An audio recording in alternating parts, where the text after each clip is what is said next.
ኢትዮጵያ የውጭ ጉዳይ ፖሊሲዋንና የሀገራዊ ደህንነት ስትራቴጂዋን አሁን ዓለም ከደረሰበት የግንኙነት ማዕቀፍ አንጻር መቃኘት ይገባታል ሲሉ ምሁራን ተናገሩ። የታላቁ የኢትዮጵያ ህዳሴ ግድብ ግንባታ ፕሮጀክት በመንግስትና ህዝብ መካከል አመኔታ ባለው መልኩ እንደሚሰራ ተገለጸ። የተባበሩት መንግስታት የጸጥታው ምክር ቤት ለሽብርተኝነት የሚደረግ የገንዘብ ድጋፍን መከላከል የሚያስችል የውሳኔ ሐሳብ አሳለፈ። በድጋሚ እንደምንዋላችሁ ተመልካቾቻችን 7 ሰዓት ሆኗል። ከኢትዮጵያ ቴሌቪዥን ከኢቲቪ 4 ማዕዘን ዜናዎች ጋር አልጋነሽ ተካነኝ። ተመልካቾቻችን በጠቅላይ ሚኒስትር ዶክተር አብይ አህመድ የአንድ ዓመት የኃላፊነት ጊዜና በህዳሴው ግድብ 8ኛ ዓመት ላይ ዜናዎቻችን ትኩረት አድርገዋል። ወደ ቀዳሚው ዜና አልፋለሁ። ልክ የዛሬ ዓመት ነበር ጠቅላይ ሚኒስትር ዶክተር አብይ አህመድ ኃላፊነታቸውን የተረከቡት። ታዲያ ባለፈው አንድ ዓመት ምን አይነት ተግባራትን አከናወኑ? እሳቸው ወደ ኃላፊነት ከመምጣታቸው በፊት የነበሩ ችግሮችስ ምንድናቸው? አሁን ያሉት ስኬቶችና ችግሮችን ተከታዩ የሪፖርተራችን እዮም ሞገስ ዘገባ ያስቃኘናል። ኢትዮጵያ መጋቢት 24 ቀን 2010 ዓ.ም ከአዲስ ጠቅላይ ሚኒስትር ጋር የተዋወቀችበት ቀን ነበር። እስኪ ወደ ኋላ ተመልሰን ከዚህ ቀን በፊት የነበሩ ክስተቶችን አስታውስ። በኢትዮጵያ ከዚህ ቀን በፊት ህዝባዊ አመጾች በዝተው ተቃውሞዎች እጅግ በርክተው የጭንቅ የተባሉ በርካታ ወራቶች አልፈዋል። በተለያዩ የሀገሪቱ ክፍሎች የሰዎችን ህይወት ያስከፈሉ፣ ዜጎችን ለአካል ጉዳት ያደረጉና ንብረቶችን ወደ አመድነት የቀየሩ ግጭቶች በሀገሪቱ በየጊዜው የሚሰሙ ዜናዎች ነበሩ። ይህ ህዝባዊ እምቢተኝነት መንግስት የአስቸኳይ ጊዜ አዋጆችን እንዲያውጅ ኃይልም እንዲጠቀም አስገድደውም ነበር። ለመሆኑ ለነዚህ አመጾች ምክንያት የሆኑ ጉዳዮች ምንድናቸው? በመንግስት በተደጋጋሚ ሲገለጽ እንደቆየው የአብዛኛው ህዝባዊ አመጾች መነሻ ኢኮኖሚያዊና ፖለቲካዊ ነው።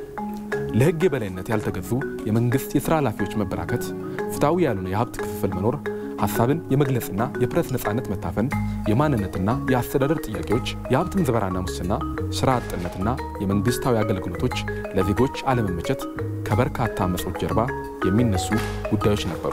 ታዲያ እንዲህ የበረታው የህዝብ እምቢተኝነት ምን አስከተለ? ገዢው ፓርቲ ኢህአዴግ ራሱን እንዲመለከት አደረገ። ፓርቲው 17 ቀናት መከረ። በርካታ ችግሮች እንዳሉበትና የህዝብ ጥያቄዎች እንደተነጋ ገለጸ። ለችግሮችም ራሱን ተጠያቂ በማድረግ መፍትሄ ያለውን አስቀመጠ። ከወራት በኋላም ኢትዮጵያ መጋቢት 24 ቀን 2010 ዓ.ም ከአዲስ ጠቅላይ ሚኒስትር ጋር የተዋወቀችበት ቀን ሆነ።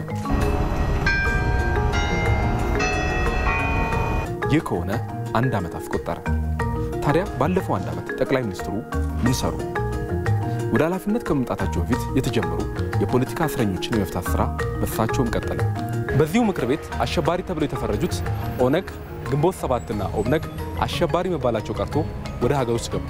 ተቃውሞ ቢገጥመውም የማንነትና የአስተዳደር ወሰን ጉዳዮች ኮሚሽን ተቋቋመ። የሰላም ሚኒስቴርና የብሔራዊ እርቅ ሰላም ኮሚሽን የተቋቋመው ባለፈው አንድ ዓመት። ሌላ በኩል ለተለያዩ የፍትህና የዲሞክራሲ ተቋማት በጠቅላይ ሚኒስትሩ አማካኝነት በዚህ ምክር ቤት ፊት እምነት የሚጣልባቸው ሰዎች ተሾመው በምክር ቤቱ ጸደቀ። የጸረ ሽብር አዋጅና የምርጫ ሕግን ጨምሮ ሌሎች ሕጎችም እንዲሻሻሉ ስራዎች ተጀመሩ። በኢትዮጵያና በኤርትራ መካከል የሰላም ስምምነት ተደረሰ። በኢትዮጵያ ታሪክ አዲስ ሊባል በሚችል መልኩ ጠቅላይ ሚኒስትሩ 50 በመቶ የሚሆነው ካቢኔያቸውን በሴቶች መያዝ በዚህ ምክር ቤት ፊት አቅርበው አጸደቁ። ሌሎችም አስመስጋኝ ስራዎች ተከወኑ። ሆኖም እሳቸው ወደ ኃላፊነት ከመጡ በኋላም ግጭቶች መልካቸውን ቀይረው ቀጠሉ። ስርዓት አልበኝነት በተለያዩ አካባቢዎች ተስተዋሉ። በአንዳንድ ክልሎች መካከል የነበረው ቅራኔ እየጨመረ መምጣቱ በየጊዜው የሚሰማ ሆነ። ሞት፣ አካል ጉዳት፣ መፈናቀልና የንብረት ውድመት አሁንም ከመገናኛ ብዙሃን ያልወረዱ ዜናዎች ሆኑ። ይህ ቢሆንም ከአንድ ዓመት በፊት ወደ ኃላፊነት የመጡት ጠቅላይ ሚኒስትር ዶክተር አብይ ኢትዮጵያ ከችግሮቿ ወጥታ ዳግም ከፍ እንደምትል ተስፋ ያደርጋሉ። ተስፋ አደርጋለሁ ሁላችንም ወደ ልቡናችን ተመልሰን የትናንቱን በእርቅና በይቅርታ ዘግተን የነገውን በተስፋና በፍቅር ሰንቀን የምንኮራበትን ልዩ ሀገር እንገነባለን። ተስፋ አደርጋለሁ ደግሞም አምናለሁ።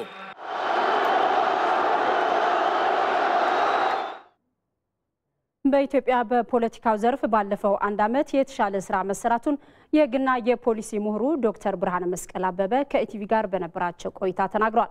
ዶክተሩ ከሀገር ግንባታና ሀገራዊ ተቋማትን ከማጠናከር ስራ በፊት ግን ወደ ምርጫ ፖለቲካ ለመሸጋገር የሚሰራው ስራ ህገ ወጥነትን ሊፈጥር ይችላል የሚል ስጋታቸውንም ተናግረዋል። ከሪፖርተራችን ተመስገን ሽፈራው ጋር ቆይታ አድርገዋል። እንከታተለው። በአጠቃላይ የምናወራው በኢትዮጵያ የፖለቲካ ሁኔታ ላይ ይህ ዓመት እንዴት አለፈ ነው። አዲሱ በተለይም የለውጥ አመራር እየተባለ የሚጠራው ወይም ቲም ለማ እየተባለ የሚጠራው ቡድን ወደ ስልጣን ከመጣ በኋላ የሰራቸው ዋና ዋና ነገሮች ምንድን ናቸው?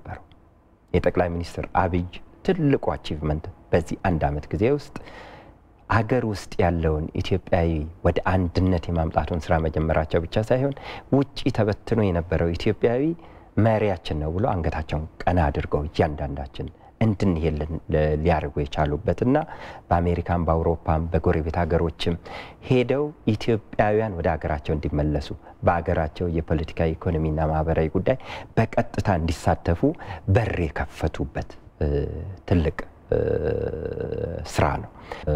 የመከላከያ ሚኒስቴርን የደህንነትን እና የፌደራል ፖሊስ መስሪያ ቤትን ሪሼፕ አድርገው ሁሉንም ኢትዮጵያዊ የሚቀበል ማድረግና መጨቆኛ መሳሪያ መሆኑ ቀርቶ ደግሞ የህዝብ አገልጋይ እንዲሆን ጠቅላይ ሚኒስትሩና አስተዳደራቸው ያደረጉት ነገር በጣም ትልቅ ነው። በእርሶ እይታ በዚህ አንድ ዓመት ቆይታ ውስጥ ይህ የለውጥ አስተዳደር እየተባለ የሚጠራው አዲሱ የኢትዮጵያን የፖለቲካ ሲስተም እየመራ ያለው የኢህአዴግ አመራር ምንድነው ያልሰራቸው ነጥቦች? ጠቅላይ ሚኒስትሩ በኔ ሐሳቤ ከምርጫ አገሪቷን ወደ ምርጫ ፖለቲካ በዚህ ሁኔታ ምክንያቱም የተከረከቡት ሀገር ራሱ ኢንስቲትዩሽኖቹ ዲኬ ያረጉ የፖለቲካ መዋቅሩ ዲኬ ያረገ ሴኩሪቲ መዋቅሩ ዲኬ ያረገ ሀገር ነው የተረከቡት።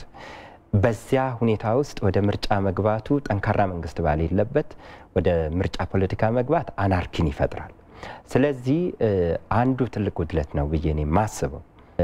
የኔሽን ቢልዲንግ እና የኔሽን የስቴት ቢልዲንግ ኮንሰፕትን አንድ ላይ መርጃ አድርገው ከኢሌክሽን ፖለቲካ ይልቅ ከምርጫ ፖለቲካ ይልቅ ወደ ኔሽን ቢልዲንግ ወደ አገር ግንባታ ወደ መንግስት መዋቅሮች ግንባታ አገሩን ማሸጋገር አንደኛው ትልቅ ነገር ነው ብዬ ነው የማስበው። ምርጫ ቦርድ የመዘገበውን እንትን ብናይ ወደ 107 ፓርቲዎችን ነው መዝግበው የምናየው። በቅርብ የተለቀቀውን ብናይ ቁጥሩ እየጨመረ ሊሄድ ይችላል።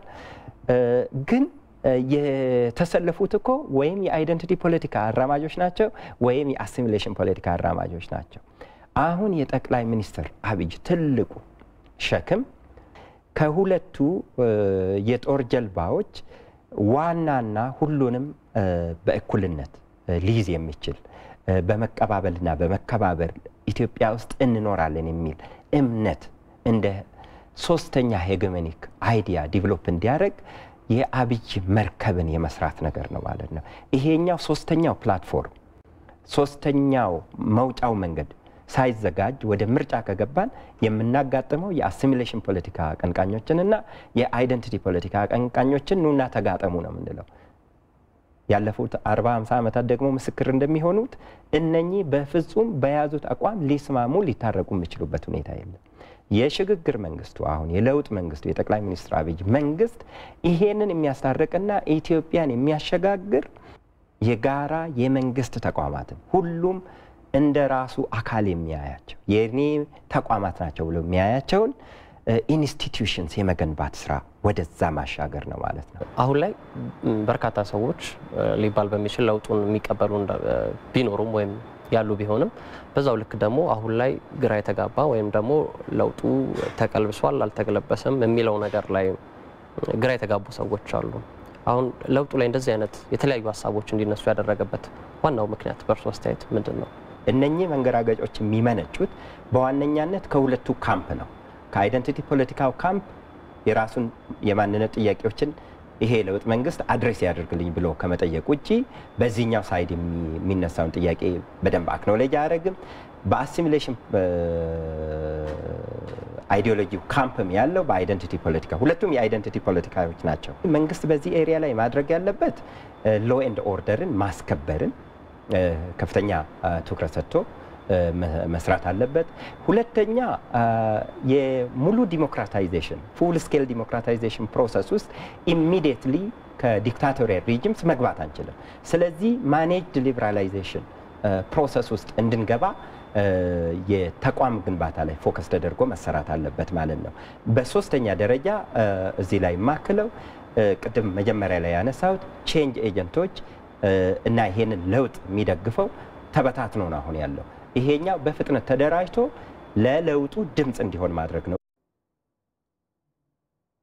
ኢትዮጵያ የውጭ ጉዳይ ፖሊሲዋንና የሀገራዊ ደህንነት ስትራቴጂዋን አሁን ዓለም ከደረሰበት የግንኙነት ማዕቀፍ አንጻር መቃኘት ይገባታል ሲሉ ምሁራን ተናገሩ። ይህ ደግሞ ከውጭ ተጽዕኖ የተላቀቀች ነጻ ሀገርን ለመፍጠር ትልቅ ሚና እንደሚኖረው ምሁራኑ ጠቁሟል። ቶማስ ኃይሉ ዝርዝር አለው። ኢትዮጵያ ብሔራዊ ጥቅሟን በማስጠበቅ ሀገራዊ ህልውናዋን ለማረጋገጥ ይረዳ ዘንድ የውጭ ጉዳይና የሀገራዊ ደህንነት ፖሊሲና ስትራቴጂ ነድፋ እየሰራች እንደሆነ ይታወቃል። ነገር ግን የስትራቴጂና ፖሊሲ አሁን ዓለም ካለበት ወይንም ከደረሰበት ነባር አንጻር ጥያቄ ሲነሳበትም ቆይቷል። የውጭ ጉዳይ ፖሊሲ ተንታኙ ዶክተር ሰለሞን አየለም በዚህ ሐሳብ ይስማማሉ። ከኤርትራ ጋር የነበረው ግንኙነት የቀዝቃዛው ጦርነት ሊባል የሚችል አይነት ከፍተኛ የሆነ ጫናን በሀገሪቱ የውጭ ጉዳይ ፖሊሲ ላይ ጫናን ፈጥሮ የነበረ ሁኔታ ነው። ይሄ አሁን ተገፏል። ስለዚህ አዲስ ኦፖርቹኒቲዎች ፈጥሯል በዛ ምክንያት። ከዛ ባሻገር ደግሞ በቀጠናው ውስጥ የተፈጠሩ ሁኔታዎች አሉ። በተለይም ደግሞ ይሄ ገልፍ አገሮች በመምጣታቸው ምክንያት የተፈጠረው ሁኔታ።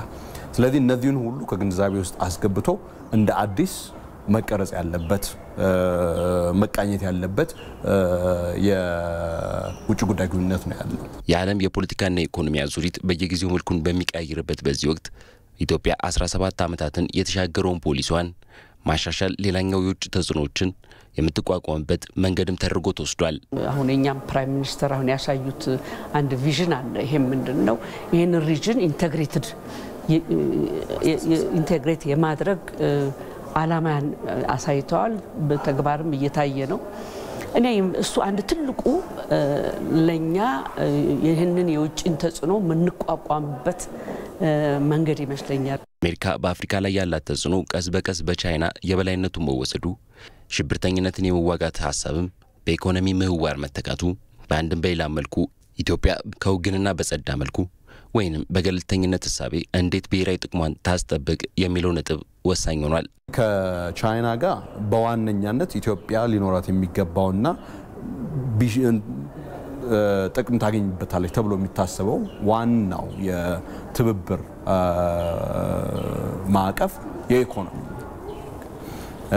ከአሜሪካ ጋር ደግሞ በምን ዙሪያ ነው ኢትዮጵያ በዋነኛነት ተጠቃሚ ልትሆን የምትችለው የሚለውን ፈልጎ በዛ ዙሪያ ያን ዙሪያ ማዕከል ያደረገ አካሄድ ሊፈጠር የሚችልበት ይሄም ማለት ነው ከሁለቱም በኩል ሊመጡ የሚችሉ ሊገኙ የሚችሉ ጥቅሞችን እንዲያስገኝ ባስቻለ መልኩ ሊካሄድ የሚችል የውጭ ጉዳይ ግንኙነት ሊኖር ይገባል። ባለሙያዎቹ ኢትዮጵያ በባለብዙ ዘርፍ ግንኙነቶች ያላትን ትብብርና አስተዋጽኦም አጠናክራ እንድትቀጥል ማስቻል የፖሊሲ ማሻሻያው ታሳቢ ሊያደርግ ይገባልም ብለዋል። ከዚህ ቀደምም ያሉ በአፍሪካን ዩኒየን በኢጋድ ሰፋም ባለ በተባበሩት መንግስታት ውስጥ አብዛኛውን የዓለምን ውሳኔዎችና ፈተናዎች በዛ ለመወጣት መሞከር የሚጠቅም ይመስለኛል።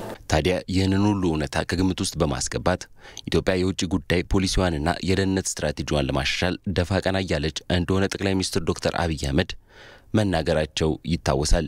ይህ ደግሞ ሀገሪቱ በለውጥ ጎዳና እንደመሆኗ ከሀገራት ተጽዕኖ የተላቀቀችና ብሔራዊ ጥቅሟንም ያላስደፈረች ትሆን ዘንድ ትልቅ ተስፋ ተጥሎበታል። የኢትዮጵያና የመካከለኛው ምስራቅ እንዲሁም የባህረ ሰላጤው ሀገራት ትብብር መጠናከር በባለፈው አንድ ዓመት የተመዘገበ ትልቅ የዲፕሎማሲ ስኬት ስለመሆኑ ምሁራን ተናገሩ። ከተናጠል ይልቅ በጋራ መተባበሩ ይበጃል ያሉት ምሁራኑ የምስራቅ አፍሪካ ተለዋዋጭ ጂኦፖለቲካዊ ሁኔታና ሀገራቱ ያሉበት የጎራ ልዩነት ልብ ተብሎ ጥንቃቄ ሊደረግበት እንደሚገባም ነው ያሳሰቡት። አላዛር ተረፈ ኢትዮጵያ በባለፈው አንድ ዓመት ዘርፈ ብዙ ለውጥን አስተናግዳለች። ለውጡ ምስራቅ ተብሎ እስከሚጠራው የአፍሪካ ቀጣና የተሻገረ ተጽዕኖን ማሳረፍ በመቻሉም የመላው ዓለምን ቀልብ ገዝቷል። በቀጣናው ላላት የመሪነት ሚና መቀየር እንደ ምልክት አድርገው እየተመለከቱ የመካከለኛው ምስራቅና የባህረ ሰላጤው ሀገራትን በአዲስ መልክ የተቃኘ ትብብርን ከኢትዮጵያ ጋር ጀምረዋል። በጣም ስትራቴጂክ በሆነ በምስራቅ አፍሪካ ላይ ነው ያለነው። ሬድ ሲ ኤሪያ ነው ያለው። ስለዚህ የዓለም ትኩረት የመካከለኛ ምስራቅም በዚህ ላይ ትኩረት ያደረገ መሆኑ ማወቅ ያስፈልጋል። ትብብሩ ኢትዮጵያ ካሁን በፊት ትከተል የነበረው የተናጠል እርምጃ ለመቀየሩ አመላካች ነው የሚሉት አምባሳደር ሻሜቦ ከቀጠናዊ የጸጥታና ደህንነት ጉዳዮች በተጨማሪም ለዜጎች ዲፕሎማሲ በትብብሩ ቅድሚያ ስለመሰጠቱ ይናገራሉ። የዜጎቻችን መብት ከማስጠበቅ አኳያ የመካከለኛ ምስራቅ ትልቅ ግምት የሰጠውና የትኩረት አቅጣጫችን ከመሆኑ አንጻር አዲስ የዲፕሎማቲክ ምዕራፎች የተከፈቱበትና በተለይ ከሪፎርም በኋላ ከፍተኛ እድገት የሚያሳየበት ሁኔታ አለ። ኢትዮጵያ ከኤርትራ ጋር ሰላም መውረዷን ተከትሎ በቀጠናው የሚስተዋለው ለውጥና ከሀገራቱ ጋር የተጀመረው ትብብር ለኢትዮጵያ በዲፕሎማሲያዊ ስኬትነት እንደሚጠቀስ ከሰሞኑ ሲካሄድ በነበረው የምሁራን የምክክር መድረክ ላይ ንግግር ያደረጉት ጠቅላይ ሚኒስትር ዶክተር አብይ አህመድ ገልጸዋል። መካከለኛው ምስራቅ ገንዘብ አላቸው፣ የማይሰማቸው ኃይል የለም። ሚሊተሪ የላቸውም፣ ግን ገንዘብ አላቸው። ትልቅ የሚባለውም ይሰማቸዋል። እና አባይን በሚመለከት ግብጽ ጋር በመነጋገርበት ሰዓት ግብጽ በራሷ መካከለኛ ምስራቅ የገፋናቸው ኃይሎችም እኩል የኛን ሳይድ ሳይሰሙ ዓለምን ይሰብካሉ እኩል። አሁን ግን ሚኒመም መናገር የምፈልገው ነገር ቢያንስ ከኛ ሳይሰሙ የግብጽን ወገን ብቻ ሰምተው ለሶስተኛ ወገን መናገር የማይችሉበት ደረጃ ደርሰዋል። ይሄ ትልቅ ዲፕሎማቲክ አቺቭመንት ነው። ወሳኝ ስትራቴጂካዊ ቀጠና መሆኑን ተከትሎም ዘርፈ ብዙ ተለዋጭ እውነቶችን የሚያስተናግደው ምስራቅ አፍሪካ ከወትሮ በተለየ ለውጥ ውስጥ ለመግባቱ የኢትዮጵያ ሚና ትልቅ ነበር የሚሉ ምሁራንም በዲፕሎማሲያዊ ስኬትነቱ ይስማማሉ። ትልቅ የዲፕሎማሲ ለውጦች ተደርገው መወሰድ ይችላሉ። ምክንያቱም ኢትዮጵያ መሪነቱን እየወሰደች ነው ያለችው። ኢትዮጵያ በሆርን ያሉ ሀገሮችን የምናያቸውን ከኬንያም ከኤርትራም ከሱዳንም ከጅቡቲም ጋር ያሉ ነገሮችን በማስተባበር መሪነቱን እየተጫወተች ናለች። በቀጠናው የምትደረግ የትኛውም እንቅስቃሴ ከየሀገራቱ ጥቅምና ፍላጎት አንጻር ትርጉም የሚሰጣት ናት የሚሉት ምሁራኑ ኢትዮጵያ ከመካከለኛው ምስራቅና ከባህረ ሰላጤው ሀገራት ጋር በምታደርገው ትብብር ጥንቃቄ ልታክል እንደሚገባ ይናገራሉ። ሀገራቱ ያሉበት የጎራ ልዩነት ሊዘነጋ እንደማይገባው በመጠቆም የዩኤኢና የሳውዲ አረቢያ እንዲሁም የአሜሪካ ኢንተረስት እንደውም አሁንም የኢትዮጵያን እያስገቡበት ያለው ሁኔታ ይህ እንደ አንድ በቀጠናው እንደ አንድ ጎራ እንደ አንድ ኃይል ሊወሰድ የሚችል በሌላ በኩል ደግሞ የተርኪና የኢራን ቱርክና ኢራን ደግሞ የራሳቸው መስመር ይዘው የራሳቸው ጎራ ይዘው ኢትዮጵያ ውስጥም አሉ፣ ኤርትራ ውስጥም አሉ፣ ሶማሊያ ውስጥም አሉ። ለዚህ ይህ ሁለቱ የተለያየ ጎራ ኢንፍሉዌንስ ለማድረግ የሚሄድ ትብብሩ ይህን ስጋት ለማስቀረት ነው የሚሉት አምባሳደር ሻሜቦ የኢትዮጵያን ብሔራዊ ጥቅም ባስጠበቀ መልኩ እንዲፈጸም በቀጠናው የልማት በይነ መንግስታት ኢጋድ በኩል እየተሰራ መሆኑን ይገልጻሉ። የገልፍ ሀገሮች ለአፍሪካ ቀንድ የኢኮኖሚ ትብብር የሚያደርጉት ለሰላም ትብብር የሚያደርጉት ነገር በአገሮቹ በባይላተራልና በኢጋድ ማዕቀፍ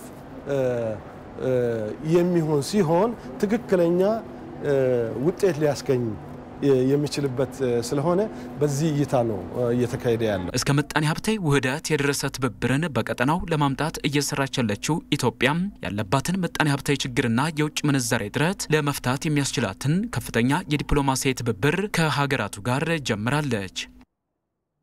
የታላቁ የኢትዮጵያ ህዳሴ ግድብ ግንባታ ፕሮጀክት በመንግስትና ህዝብ መካከል አመኔታ ባለው መልኩ እንደሚሰራ የታላቁ የኢትዮጵያ ህዳሴ ግድብ ዋና ስራ አስኪያጅ ኢንጂነር ክፍሌ ሆሮ ተናገሩ። ተስፋዬ ጫኔ ዝርዝር አለው። በቀን መቁጠሪያ ስሌታችን 8 ዓመታትን ወደ ኋላ ተጉዘን መጋቢት 24ኛዋ ቀን ስትነበብ የአባይ ወንዝና ኢትዮጵያ ቃል ኪዳን የተሳሰሩበት ዕለት ስለመሆኑ ያመለክታል። ዓመታትን የተረትና የእንጉርጉሮ ተምሳሌት የነበረው የአባይ ወንዝ ውሎና ዳሩን በእናት ምድሩ ኢትዮጵያ ለማድረግ ከውሳኔ ከተደረሰ ዛሬ 8 ዓመታት ተቆጠሩ። የታላቁ የኢትዮጵያ ህዳሴ ግድብ የመሰረት ድንጋይ የተጣለበት 8ኛው ዓመት ግድቡ በሚገኝበት ቤንሻንጉል ጉሙዝ ክልል ጉባ ወረዳ በመከበር ላይ ይገኛል። የግድቡ ዋና ስራ አስኪያጅ ኢንጂነር ክፍሌ ሆሮ ግድቡ ከታቀደለት ጊዜ በላይ በመዘግየቱ የግድቡን ባለቤት የሆነውን የኢትዮጵያን ህዝብ ይቅርታ እንጠይቃለን ብለዋል። ፕሮጀክቱ በተለያዩ ምክንያቶች ዘግይቶ የህዝብና የመንግስት አመኔታ በመቀነሱ በፕሮጀክቱ ስም እና በፕሮጀክቱ በተሳተፉት ሰራተኞች ስም ከፍተኛ ይቅርታ እየጠየቅኩ ጠንክረን በመስራትና ውጤት በማምጣት የህዝብንና የመንግስትን አመኔታ ለማትረፍ የምንሰራ መሆኑን በመላው የፕሮጀክቱ ሰራተኞች ስም ቃል እገባለሁ። ታላቁ የኢትዮጵያ ህዳሴ ግድብ መጠናቀቅ ከነበረበት ጊዜ ለመዘግየቱ በርካታ ምክንያቶች እንደነበሩ ነው መረጃዎች የሚጠቁሙት። በመሆኑም አሁን ላይ የተከሰቱት ችግሮች ከመሰረታቸው እንዲቀረፉ ለማድረግ ስራዎች መጠናቀቃቸውንና የስኬቱ መመዘኛ የግድቡ መጠናቀቅ መሆን እንዳለበት የኢትዮጵያ ኤሌክትሪክ ኃይል ዋና ስራ አስፈጻሚ ዶክተር አብርሃም በላይ ተናግረዋል። ክቡር ጠቅላይ ሚኒስትር እንዳሉት በፕሮጀክቱ ላይ የተስተዋሉትን ችግሮች መለየታቸውና መፍትሄ አማራጮች መቀመጣቸው በራሱ የመጨረሻ ግብ ባለመሆኑ ፕሮጀክቱን በተሟላ መልኩ የማዳን ስራ እውን የሚሆነው በተቀመጠው ጊዜ ጥራቱ ጠብቆ ሲጠናቀቅና ኃይል በማመንጨት የኢትዮጵያን ኢኮኖሚ ሽግግር ላይ የራሱ አስተዋጽኦ እንዲኖረው ማድረግ ሲቻል ብቻ ነው።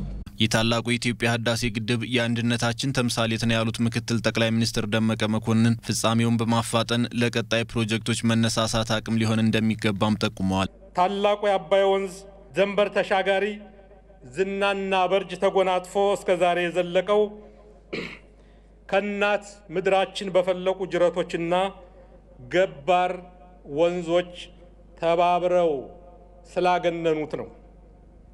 በተመሳሳይ እኛ ኢትዮጵያውያን እንደ ጅረቶች ተደጋግፈን እና ተጋምደን ጠንካራና ገናና ሀገር ለመገንባት ዘመን ተሻጋሪ ተጨማሪ ሌሎች ግዙፍ ፕሮጀክቶችን እና የለውጥ አጀንዳዎችን ተግባራዊ በማድረግ በድህነት ላይ መንገስና ብልጽግናን መላበስ ይኖርብናል።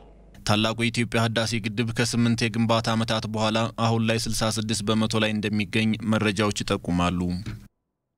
ዛሬ ማለዳ 12 ሰዓት ከ15 ደቂቃ ላይ በሱሉልታ ከተማ በደረሰው የትራፊክ አደጋ የ6 ሰዎች ህይወት ማለፉ ተገለጸ። ከጫንጮ ወደ አዲስ አበባ ተሳፋሪዎችን ጭኖ የነበረው 88 ቁጥር የከተማ አውቶቡስ ከጭነት ተሽከርካሪ ጋር በመጋጨቱ ነው አደጋው የደረሰው። በአደጋው 4 ሰዎች ህይወታቸው ወዲያው ሲያልፍ 2 ሰዎች ደግሞ በጫንጮ ሆስፒታል ሕክምና እርዳታ እየተደረገላቸው ህይወታቸው አልፏል። የሱሉልታ ከተማ የትራፊክ ቁጥጥር ኃላፊ ኢንስፔክተር ከበደ ድንቁ ለኢቲቪ በሰጡት መረጃ ሌሎች ጉዳት የደረሰባቸው ሰዎች በአቅራቢያው በሚገኘው ሆስፒታልና በአዲስ አበባ በሚገኙ የተለያዩ የጤና ተቋማት ሕክምና እየተደረገላቸው ይገኛል።